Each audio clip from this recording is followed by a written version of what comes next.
back. If you've just joined us, you're watching the news at 10 on Channels Television, coming to you live from Lagos and Abuja. A reminder of our top stories. All set for first APC National Convention.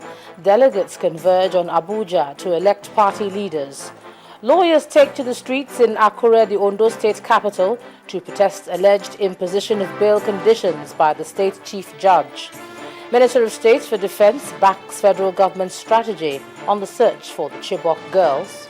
And Iraq's most senior Shia cleric urges people to take up arms against Sunni insurgents sweeping across towns.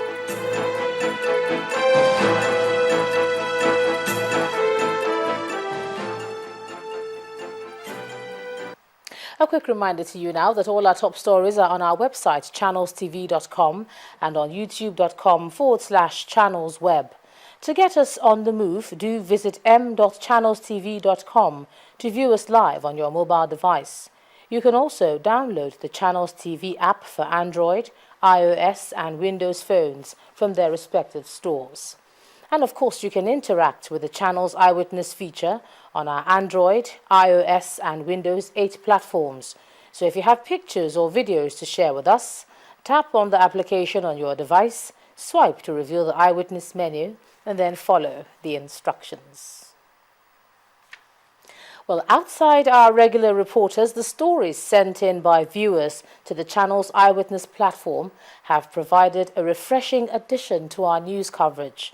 In this report, our correspondent Oroluwa Shonibare captures some of the interesting contributions of our viewers through pictures and videos and the stories behind them.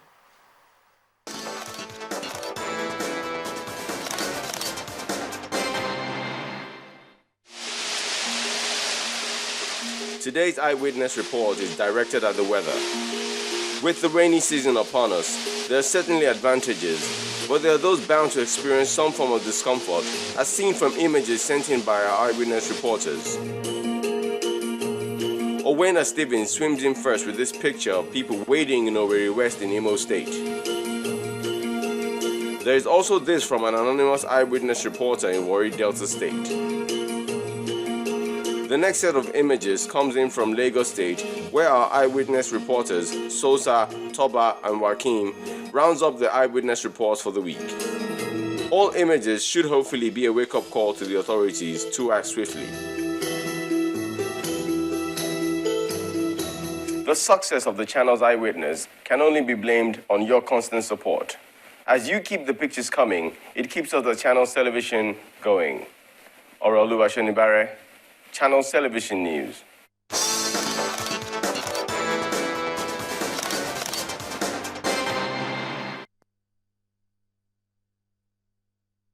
Over now to Abuja. Here's Gloria Umezuoke. Hi, Gloria. Well, thank you, Ijoma, and welcome to the nation's capital. Well, it seems that the crisis in the Edo State House of Assembly is still raging in spite of a court order barring the suspended lawmakers from participating in House activities. The suspended lawmakers are insisting that they will show up at the Edo State House of Assembly premises on Monday when the House is built to sit again. Meanwhile, the police have remanded in police prison custody 37 persons suspected of trying to cause violence during the protest by supporters of both parties in the state. This meeting was convened by lawmakers at the Edo State House of Assembly, where they presented the court order to the suspended members. This was the reaction. I have not received that order, and we are just hearing about that for the first time. And we have not been served. Subsequently, the House Committee Chairman on Information, Ajoto Kabiru, briefed the press on the outcome. I'm sure as she was delivering that judgment, she knew that what she was doing will not be binding on the members of the House. The PDP lawmakers, in a parallel briefing, insist, however, that they will be present at the Edo State House of Assembly on Monday, despite this order. We are law-abiding citizens. We've also gone to court, appealing against our ruling. And we've gone further to ask for a stay of execution. So what that means is that by Monday, all the elected members of PDP will be at the Edo State House of Assembly and tending to legislative business. Meanwhile, 37 persons have been remanded in prison custody after being arraigned at the Benin High Court on Thursday on suspicion of causing mayhem during the protest by supporters of both factions. The Commissioner of Police, Folusho Adebanjo, said dangerous weapons were found on them and urged youth to refrain from being used to cause violence in the state.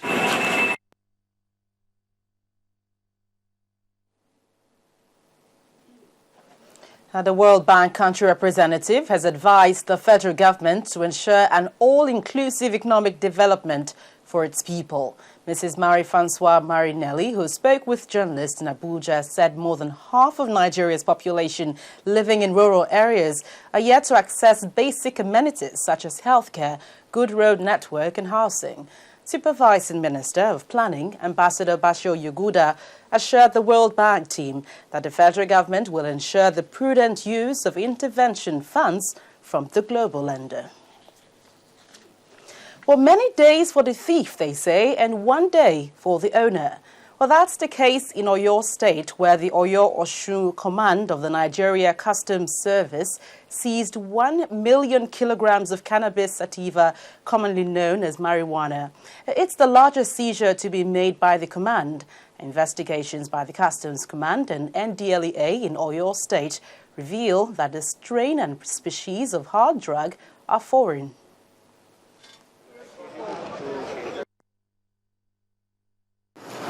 The seizure was made on the 9th of June 2014 at about 4:30, like I said, downstairs. It was done by one of the command's anti-smuggling team led by DSC Olajuwon at Igbora Road. In the bus, after the examination, we found 107 bags, which we have handed over. We shall continue to intensify our anti-smuggling activities through the deployment of intelligence and synergy with other critical stakeholders for the actualization of this statutory mandate. This deliberate and concerted effort will guide us in contributing our quota towards realizing remarkable results in line with the vision and mission of the Comptroller General of Nigerian Customs Service and its management team, which is to tackle the menace of smuggling and hence improve the economy of the nation through improved revenue collection. Well, still ahead on the news at 10, CBN orders Nigerian banks to refund COT charges above approved maximum to their customers. And that's in business news. Join us again.